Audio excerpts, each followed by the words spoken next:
घोड़ी से उतारा जा रहा है, बेटियों को अपमानित किया जा रहा है। मुख्यमंत्री कहते हैं हर चौराहे पे यमराज है। लखनऊ जैसी जगह पे घटनाएं हो रही है तो यमराज छुट्टी में है क्या मुख्यमंत्री जी के? कैसा मजाक बना के रख दिया। मैं आपसे गारंटी के तौर पे कहता हूं, पत्रकार बहनें भी निकल के नहीं जा सकती 12:30 बजे या 12 बजे, ऐसा माहौल नहीं है लखनऊ में। इसलिए कानून व्यवस्था अच्छी होनी चाहिए, उनमें भी महिला सुरक्षा सरकार की प्रायोरिटी होनी चाहिए, जाति धर्म से ऊपर उठ के। और उसमें आरोपी चाहे वो कोई भी हो, कोई सी पार्टी हो, सब पे सख्त कार्रवाई होनी चाहिए।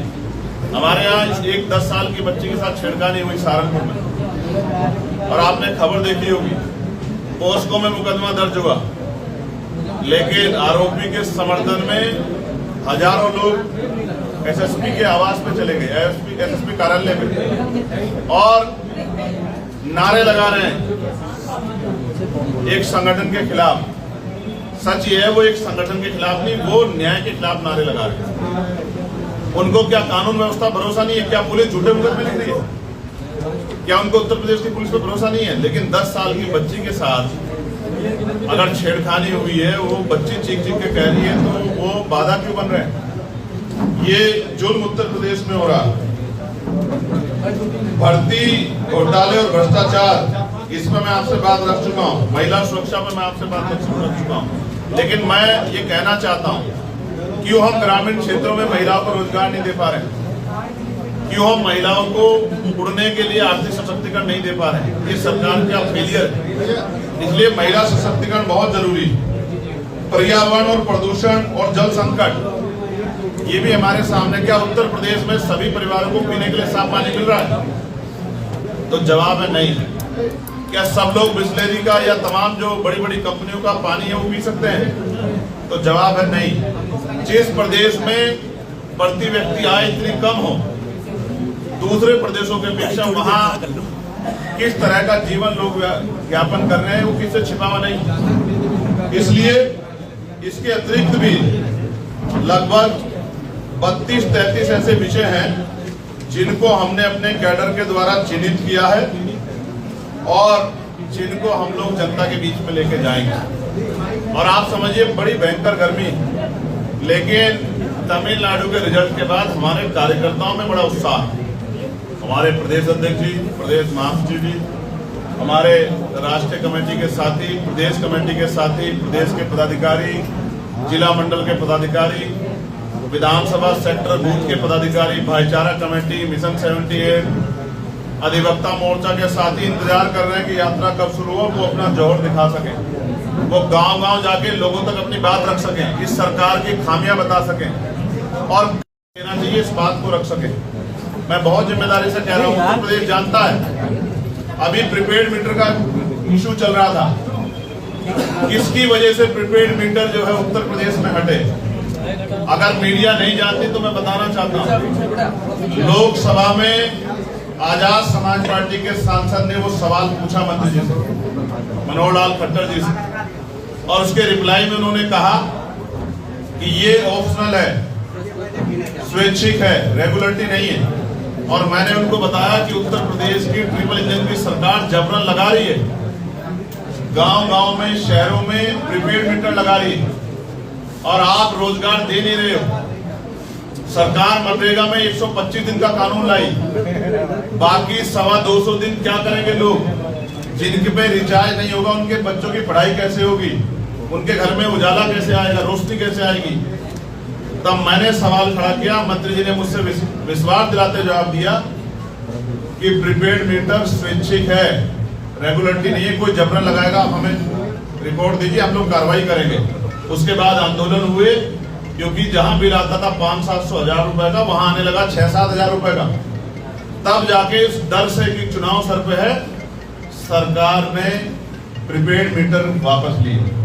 और मैं आज जनता को कहना चाहता हूं, चुनाव खत्म होगा तो फिर से प्रीपेड मीटर ले आएंगे, इसलिए इनको हटाना बहुत जरूरी है। इसलिए सत्ता परिवर्तन यात्रा से जुड़ना जरूरी है। मैं बहुत जिम्मेदारी से चीजें कह रहा हूं। मैं आपको ये भी बता रहा हूं, पेट्रोल डीजल चुनाव के समय याद नहीं थे, लेकिन मैं लगातार कह रहा था कि जैसे चुनाव खत्म होगा पेट्रोल डीजल बढ़ेंगे, उनके रेट बढ़ेंगे, बड़े रेट। उत्तर प्रदेश को बचाने के लिए जो सरकार जन विरोधी सरकार है उसको हटाना पड़ेगा। और आजाद समाज पार्टी महापुरुषों के विचारधारा रास्ते को आगे बढ़ाते हुए स्मार्ट शहर तो बने या नहीं बने, लेकिन गांव तक विकास पहुंचे। शहरों में सड़कें बड़ी हुई या नहीं हुई चौड़ी, लेकिन गांव की सड़कें अच्छी बन जाएं, गांव के विद्यालय, गांव के अस्पताल अच्छे बन जाएं, ग्रामीण क्षेत्रों में बिजली पानी की व्यवस्था हो जाए, रोजगार की व्यवस्था हो जाए। ये संकल्प समझते हैं, क्योंकि मैं मानता हूं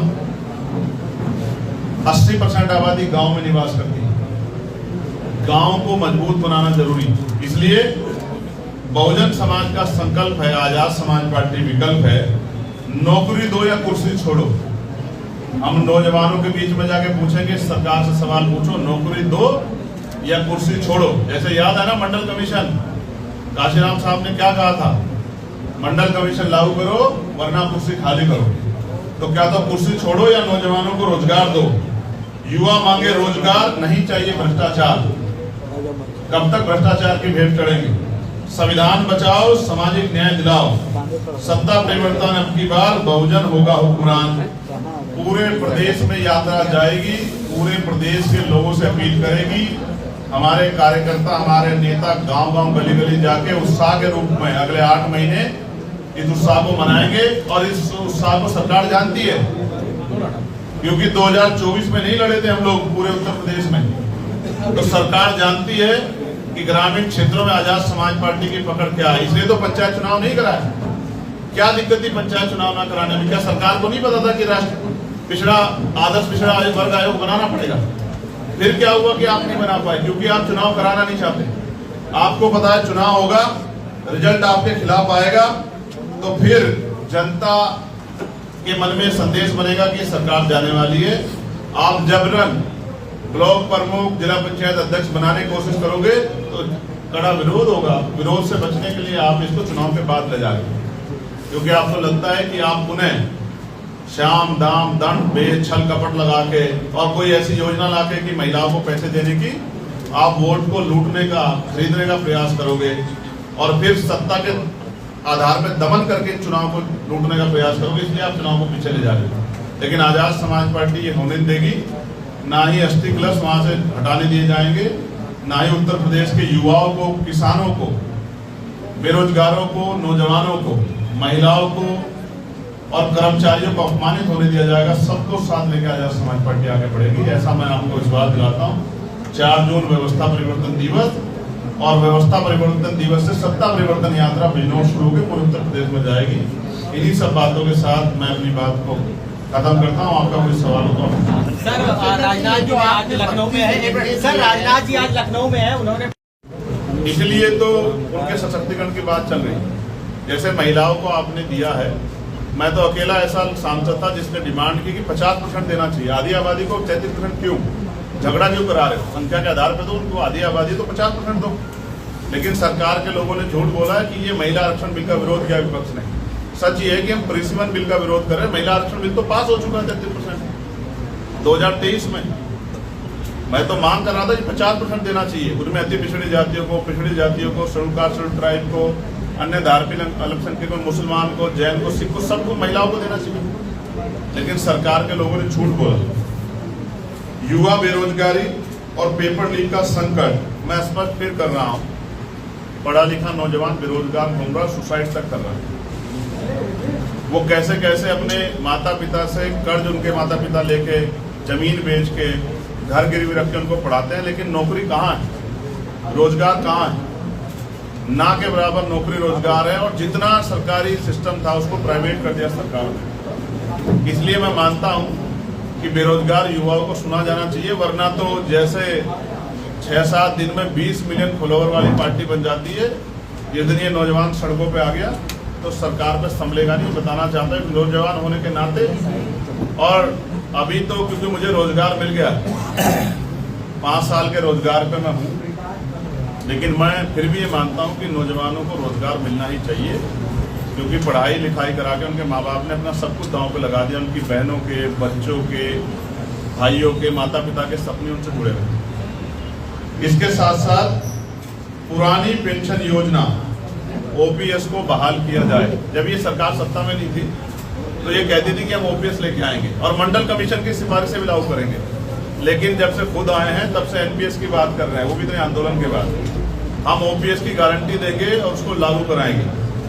किसानों को उनकी फसलों का नुकसान होने पर और जो छुट्टा पशु हैं उनके द्वारा जिस तरह का जो है हमला उनकी फसलों पे हो रहा है, इन दोनों पे सशक्त कानून बने और किसानों को एमएसपी की गारंटी मिले उनकी हर फसल पे, इसकी व्यवस्था हम लोग करेंगे।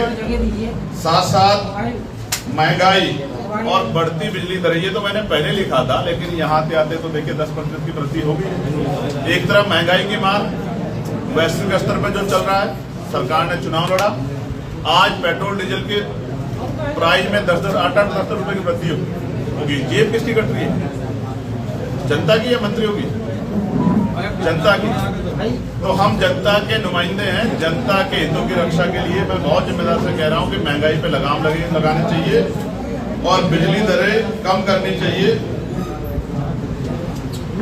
शिक्षण संस्थानों में पारदर्शिता और जो आरक्षण से लेके उनके अधिकार है उनका सर्जन होना बहुत आवश्यक है। कितना बैकलॉग भारी अभी जो है खाली पड़ा हुआ, सरकार क्यों नहीं बैकलॉग कर रही है? बैकलॉग भरेगा, नौजवानों को रोजगार मिलेगा। क्यों चुनाव के समय भर्ती आती है और कितने पेपरों के जो है कितनी भर्ती के नाम पे कितने लोग भ्रष्टाचार की भेंट चढ़ते हैं? कैसे पेपर आता तो फॉर्म भरे जाते हैं और फॉर्म में जो फीस होती है और फिर सेंटर कहीं के कहीं रखते हैं और फिर जो है पेपर लीक हो जाता है, सब कुछ बर्बाद हो जाता है। उसका हिसाब कौन देगा उनकी मेहनत का? इसलिए मैं दोबारा दोहराऊं, नौजवान होने के नाते, युवा होने के नाते मैं नौजवानों के साथ खड़ा हूं।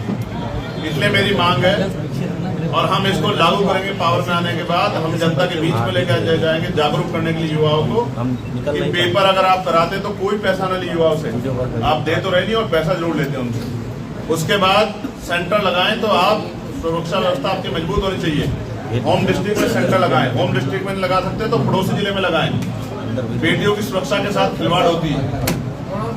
आपने देखा पेपर जहां होता है वहां कुंडल भी निकलवाए जाते हैं, चैन भी निकलवाई जाती है, सब कुछ क्या था, फिर पेपर कैसे लीक हो जाता है? इसका मतलब खामी अंदर है और प्रदर्शन आप बाहर की सुरक्षा करते हैं। साथ साथ आज जो अन्याय हो रहा है दलित, पिछड़े, आदिवासी, मुसलमान और अन्य धार्मिक समाज पे, वो किसी छिपा हुआ नहीं है। क्या हुआ सूर्या चौहान के साथ नोएडा में? क्या हुआ गाजियाबाद में एक और नौजवान के साथ? क्या हुआ शिल्पी कुशवाहा के साथ हरदोई में? विश्वकर्मा समाज की बेटी के साथ कितना अन्याय हुआ? पाल समाज की बेटी के साथ कौशाम्बी में कितना अन्याय हुआ? फतेहपुर की मौर्य समाज की बेटी के साथ गैंगरेप, प्रवीण मौर्य इसरो वैज्ञानिक के साथ किस तरह का जो है अन्याय, ये जुल्म कब तक? मीडिया के सम्मानित साथियों, सबसे पहले तो आप बहुत सामान्य से निमंत्रण पे यहाँ आए, मैं आपका आभार प्रकट करता हूँ। हालांकि ये भी सच है, मैं चाह रहा था इस बात को बाद में कहूँ कि जिस तरह की स्थिति बन गई है यहाँ पर और जो आवश्यक सुविधाएं वो नहीं है प्रेस क्लब में, इस वजह से मुझे बताया गया था कि भाई प्रेस के साथी वहाँ कम जाते हैं, बड़े बड़े होटल्स में जब पीसी होती है तो जाते हैं। तो मैंने उनसे कहा कि भाई जैसा भी है तो उसी प्रेस क्लब में करें, क्योंकि इसी व्यवस्था को तो सुधारना है। सरकारी व्यवस्था को सुधारेंगे तभी अच्छा रहेगा। तो मैं सबसे पहले तो आपको 4 जून जो आजाद समाज पार्टी काशीराम की सीनियर लीडरशिप ने व्यवस्था परिवर्तन दिवस के रूप में मनाने का फैसला लिया है और उसके बाद 4 जून व्यवस्था परिवर्तन दिवस पे सत्ता परिवर्तन यात्रा हम लोग उत्तर प्रदेश के बिजनौर से शुरू करेंगे और ये सत्ता परिवर्तन यात्रा बहुजन हिताय बहुजन सुखाय के संकल्प को आगे बढ़ाते हुए सामाजिक न्याय, भागीदारी और संविधान बचाने के संकल्प के साथ पूरे उत्तर प्रदेश के गांव, कस्बों, शहरों, पंचायतों तक जाएगी। हम और हमारे एक एक कार्यकर्ता पूरे प्रदेश में पहुंचकर जिन मुद्दों पे मैं आगे आपसे बात रखूंगा उन मुद्दों को लोगों तक पहुंचाने का काम करेगा और पार्टी उसे उन्हीं मुद्दों पर चुनाव लड़ेगा। मैं पार्टी के नारे के साथ आगे बढ़ता हूं कि बहुजन समाज का संकल्प है, आजाद समाज पार्टी ही विकल्प। आप और मैं जानते हैं कि पूरे उत्तर प्रदेश में किस तरह के हालात हैं। वर्तमान सरकार को 9वां साल लग रहा है। 9 साल लगभग उनके जो हैं वो भी ये समझिए कि उसके भी 3 महीने ज्यादा का समय बीत गया है। क्या हालात है, मैं आपको अभी की खुशखबरी देता हूं जो सरकार ने आपको दी है उत्तर प्रदेश की महान जनता को। 10% की बिजली के बिल में बढ़ोतरी की। अभी अभी आते आते मैंने देखा। आप सबको बधाई। उत्तर प्रदेश सरकार ने आपको तोहफा दिया है पूरे प्रदेश की जनता को 10% बिजली के रेट में बढ़ोतरी का, और वो भी तब जब बिजली कटौती चरम पर है और लोग रात रात भर जाके किसी तरह से समय पास कर रहे हैं। ऐसे समय में बिजली कटौती की मार और ये 10% अतिरिक्त भार लोगों की जेब काटने का बड़ा अच्छा इंतजाम किया। इसके लिए मुख्यमंत्री जी का धन्यवाद। 4 जून, क्योंकि 4 जून इसलिए महत्वपूर्ण है, पिछले लोकसभा का जब रिजल्ट आया 2024 का, तो 4 जून को ही आजाद समाज पार्टी काशीराम का पहला संसदीय सदस्य नगीना से जीता। पार्टी ने यह फैसला लिया है कि इस दिन को हम लोग उत्सव की तरह मनाएंगे और पूरे प्रदेश और देश में जहां जहां हमारे दुनिया में भी जहां हमारे आंदोलन जुड़े हुए लोग रहते हैं वो सब लोग इसको उत्सव के रूप में स्वीकार करेंगे और अपने परिवार के साथ खूब मिठाई और तमाम तरह के जो है संकल्पों के जो आगे बढ़ने के लिए जरूरी उन संकल्पों के साथ इस कारवा को आगे बढ़ाने के लिए 2027 की तैयारियों में कमर कसेंगे।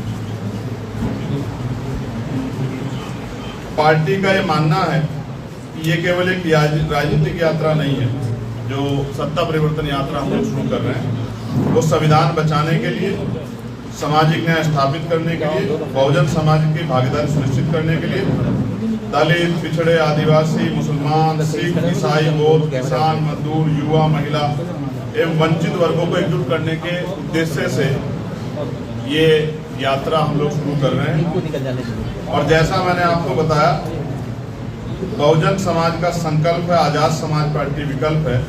सत्ता परिवर्तन अब की बार बहुजन समाज होगा हुक्मरान। इस संदेश के साथ ये यात्रा आगे बढ़ेगी जो तमाम पहलुओं को छुएगी, चाहे वो बेरोजगारी हो, चाहे वो भेदभाव हो, चाहे उपेक्षा हो, चाहे राजनीतिक हिस्सेदारी हो, सारे पहलुओं को ये यात्रा छुएगी।